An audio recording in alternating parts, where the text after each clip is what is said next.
Hello, this is Yan Wang. You guys can call me Philip, the team leader of Yoyofriends, and today we're going to review the Yoyofriends Raytracer. Now, I'm actually one of the two designer behind it. I'm not the main designer, but I'll go through every single thing, the history of this yo-yo, and how we made this happen.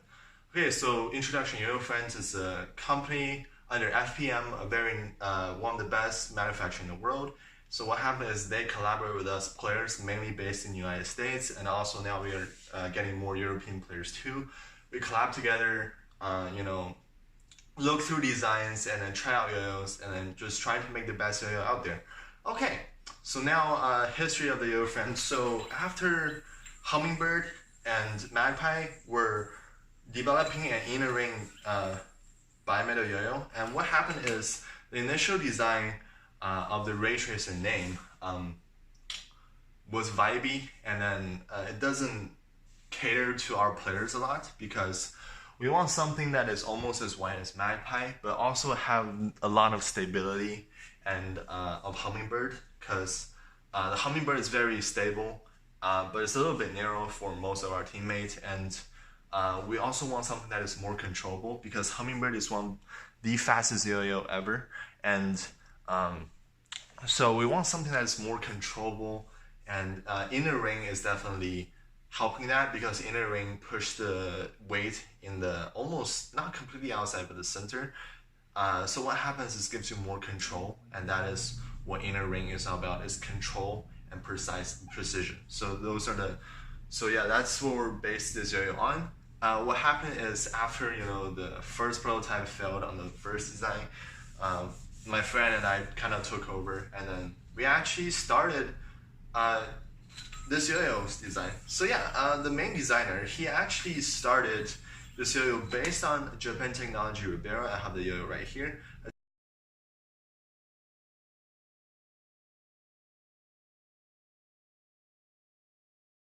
TI SS yo-yo that has tons of power and very nice. I also took inspiration on the control of one of my favorite player, Marcus Coles, when he was sponsoring Aldi, the Equilibrium, and also the Airy Star. I really like their controllability and their kind of profile-ish. And also, keeping to the my favorite player, Marcus Cole, the Vertex also had this very nice step. What this step does is push the yo out a little bit, adds a little bit more stability, and also helps with rejections as it kind of just pops out and very nice feeling to it. Okay, so that is what this yo is based on, and now let's get into the first look. First look of this yo-yo is it's very full-sized. The diameter is actually pretty average, but the width is actually a little bit above average at 65.5. I mean, not 65, 45.5 millimeter. Diameter is 56.2 or 56.3, I forgot. So this is very full-size yo-yo, so it feels pretty big on your hand. It's not oversized, but it's pretty big in your hand. It feels pretty chunky, and you just feel like this is gonna have a lot of power when you just about to throw it. Very catchable, this yo, very catchable. And also you can see the Raytracer logo is based on NVIDIA's ray tracing technology, the RTX line. Engraving made by my friend. It's got this Ribeiro looking center hub design that adds center weight. So yeah, that's how this will look. And alright, so first thing first, and then performance and smoothness. This yo is the smoothest yo I've ever played. It's kind of weird because this is a bimetal yo, but like this is smoother than all my Magpies somehow. Absolutely zero vibe, 20 out of 10 somehow. Fingernail, like you can hear it has no vibe. Like there's absolutely no vibe at all. Very, very nice. So good job to them that they can make a bimetal yo-yo this smooth. Very, very nice. Okay, so first thing is speed.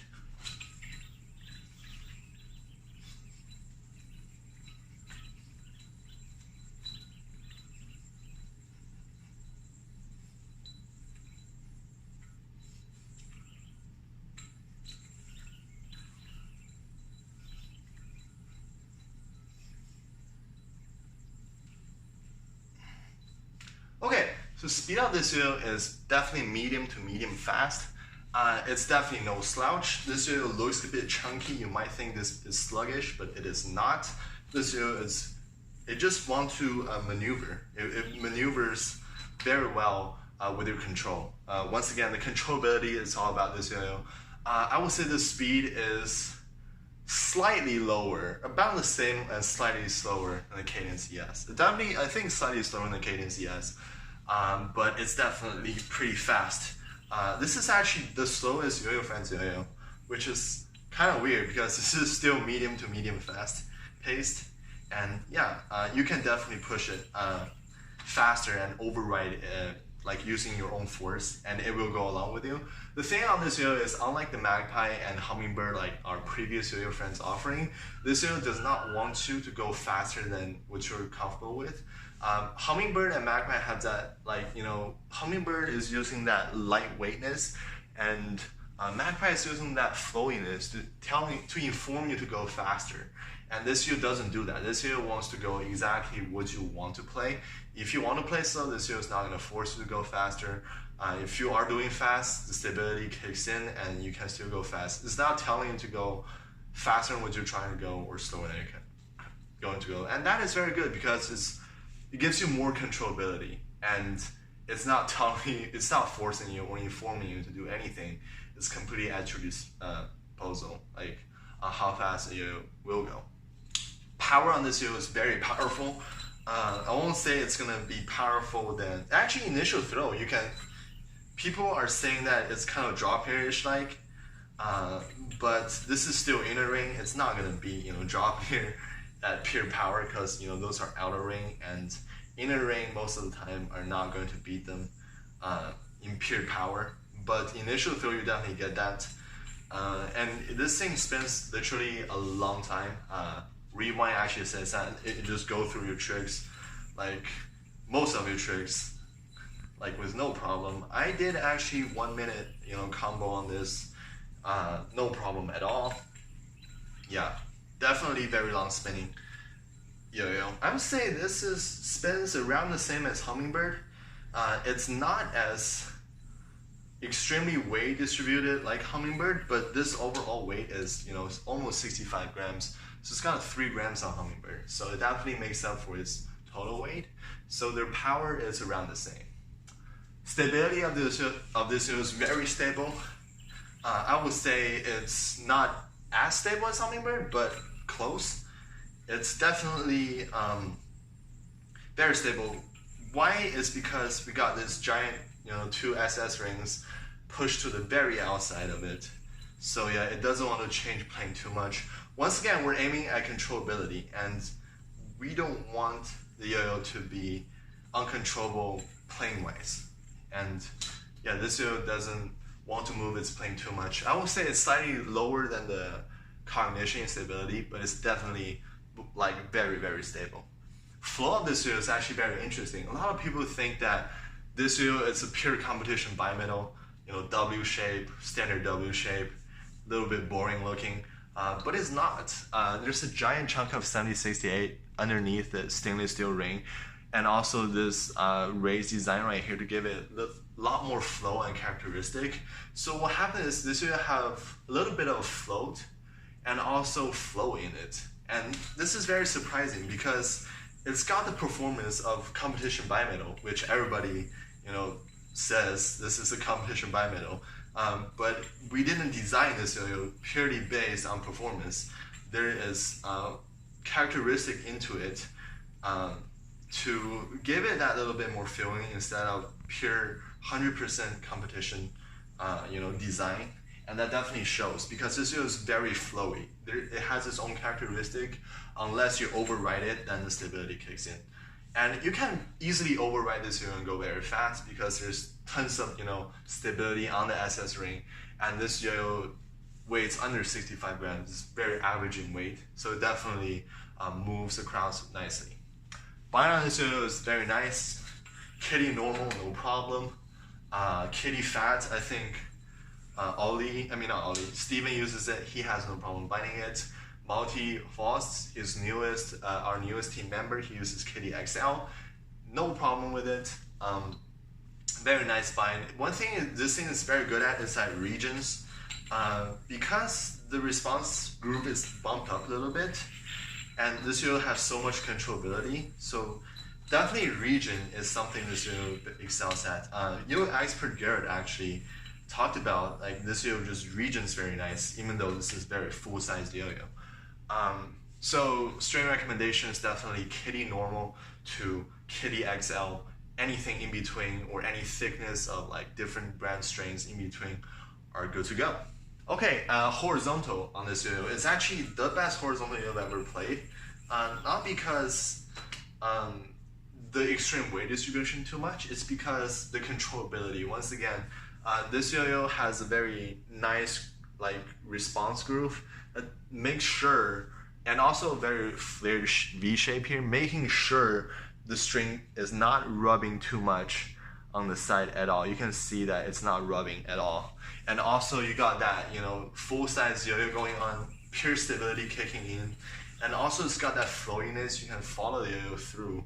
And yeah, and then you can, like I said, you can override its flowiness too if you're a faster player.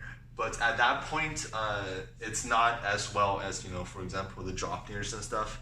But I'm not Yuri Yamaki. I personally cannot override the flow because the flow kicks in, like if you want to override, you have to go really fast. But, you know, with the power and controllability, and if you go with the flow of this Yo-Yo, this thing literally spins forever at a horizontal plane because there's not much string rub. And you can go full horizontal, no problem, at a decently paced speed. And one thing that this Yo-Yo excels at is, you know, it's pure controllability. Like in horizontal plane, this Yo-Yo can change the plane a little bit, and it's very easy to adjust. It's got that, you know, sometimes when the Yo-Yo is too stable, it's kind of hard to, if you made a mistake in horizontal plane, it's kind of hard to revert it back to its plane. And what this Yo-Yo does is, it's got that some type of floatiness to it, like I said before, to making adjustment in mid-air with your string, and that is something that's very cool. This is why, you know, why I'm doing crazy, you know, Eli hops, you know, circular Eli hops. This Yo-Yo is the best for me because you can do tiny adjustments in mid-air so easily. And this Yo-Yo's got a lot of power and control that you can literally do Eli hops horizontally for days. And that is something that's I like very much about it, as you can see, no problem. And I got dizzy there, oh god, yeah. Okay, so that is my review on this Yo-Yo. This Yo-Yo is meant for, you know, all-rounders who likes a full-size Yo-Yo, have the flow, very nice horizontal and controllability, something that is pretty fun and very, you know, also slays in contests. It's literally jack of all trade. One little gripe is the rim is a little bit sharp, not as sharp as Magpie. I won't say it's not too sharp. I think it's okay for me, but you know, some customer complain about it, like one or two. But I think overall it's fine. And another thing is, what am I saying? Also, this Yo-Yo does feel a tiny bit bricky at slower speed, but once you play even close to the medium speed, the flow and flowiness kicks in, and you're good to go. Alright, so for the missed calculus, the grind on this Yo-Yo is 10 out of 10. Very wide profile in the middle. This Yo-Yo is the smoothest Yo-Yo I've ever played, so, oh god.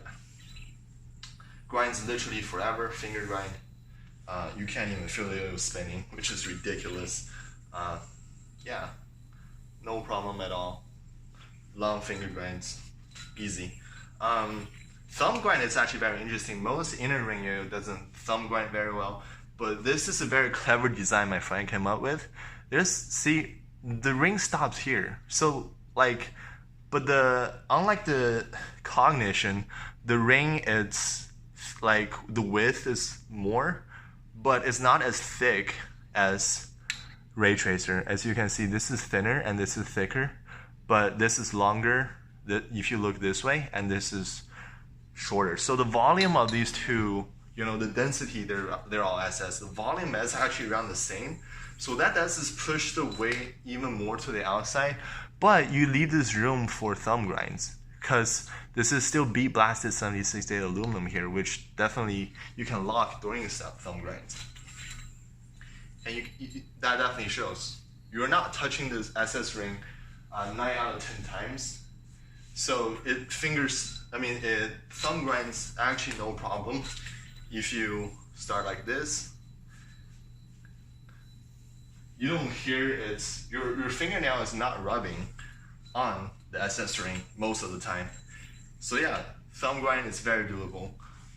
Finger spin this yo is like a little bit below average. You can still definitely do hop combos. It does kind of guide you a little bit, but this yo is so smooth and, you know, 76A, very nice finish. It does kind of finger spin a bit.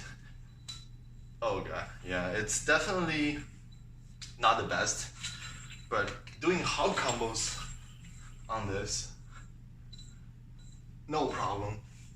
You can hop combo this a little bit and grind. Yeah,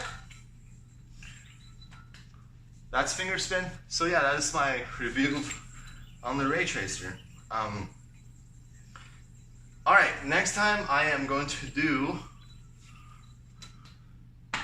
let me see,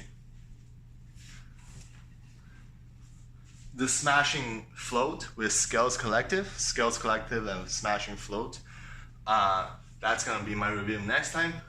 All right, thank you guys so much, and see you guys later.